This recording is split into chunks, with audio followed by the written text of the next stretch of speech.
Bonsoir les amis. Je suis bien content de vous retrouver. Surtout en ce moment, hein, période de confinement où les gens, pour se dire bonjour quand ils se croisent dans la rue, s'écartent et encore ne répondent pas forcément au petit sourire qui accompagne le bonjour. L'association Les Histoires de laissez parler les petits stylos. Nous continuons notre chemin avec vous. Aujourd'hui, je vais vous lire un texte qui s'appelle Mon chat particulier. Un petit coup d'œil à l'orchestre. Il faut absolument que j'ai changé d'orchestre. Maintenant, ce sont des classiques. Alors, ils sont nombreux. Alors voilà, ça va partir. Donc, mon chat particulier.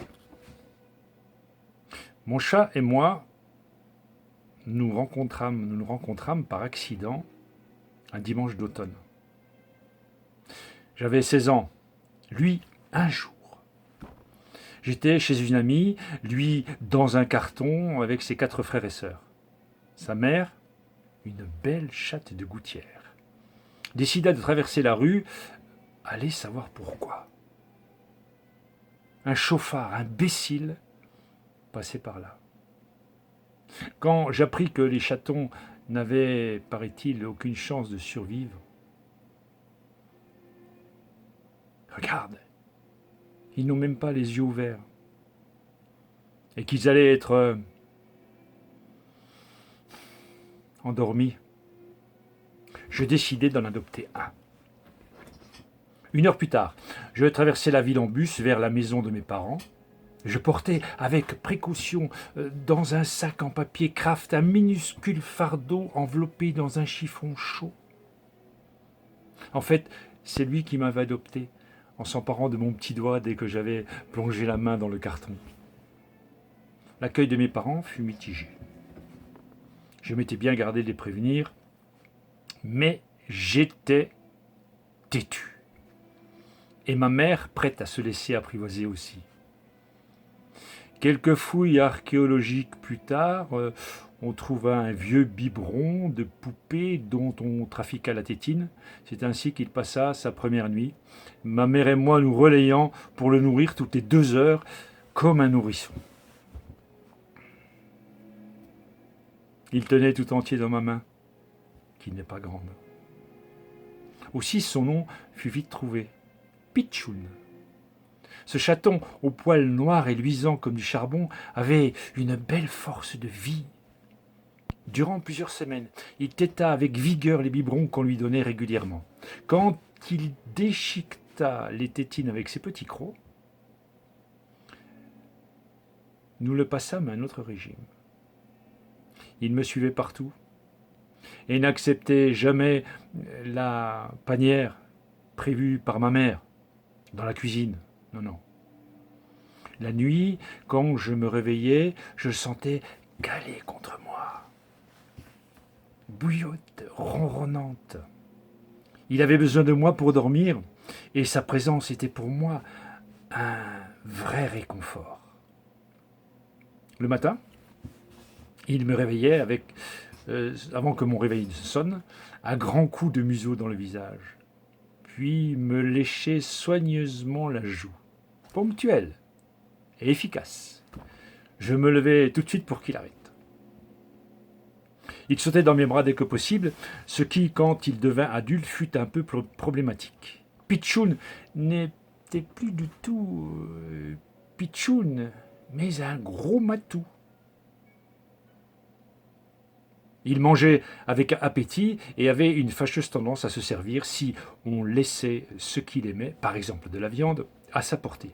Un jour, il vola le steak que ma mère s'apprêtait à mettre sur le grill et grimpa sur le sommet du frigo pour manger à son aise quand ma mère réussit à saisir le steak. Pitchoun ne lâcha pas et se débrouilla pour continuer à le manger tout en le tenant. Ma mère renonce à la première. Il me vouait un amour exclusif et admettait tout juste de se laisser caresser par d'autres que moi quand il en avait envie. S'il en avait envie. Un chat, quoi. Mais pas un chat ordinaire, par exemple. Tenez, il ne sut jamais miauler. Ah non. Je n'étais pas vraiment doué, question miaulement. Et pourtant, j'essayais bien des fois. Par contre, il ronronnait très bien. Et quand il n'était pas content, il faisait monter du fond de sa poitrine un feulement, genre le feulement de dinosaure, menaçant. Vous vous rappelez le T-Rex dans Jurassic Park?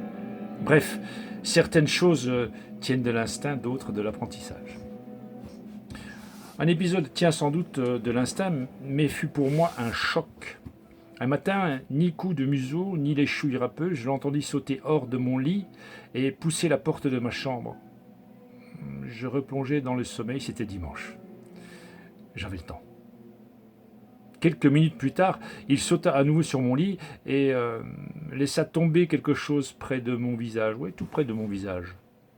J'ouvris un œil et vis son cadeau. Une souris morte.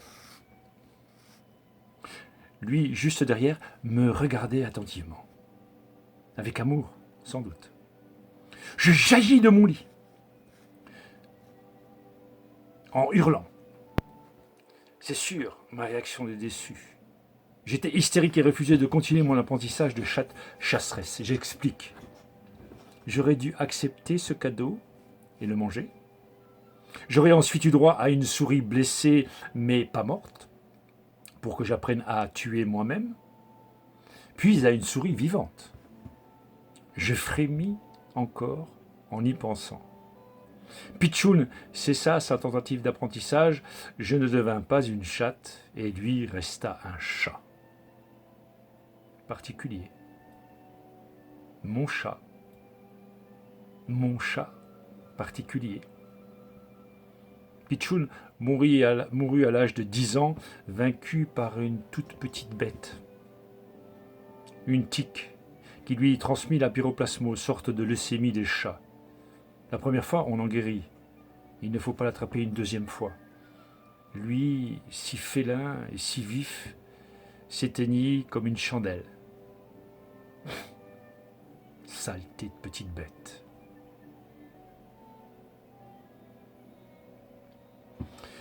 Ce texte a été écrit par Prune66. On l'en remercie. À bientôt les amis.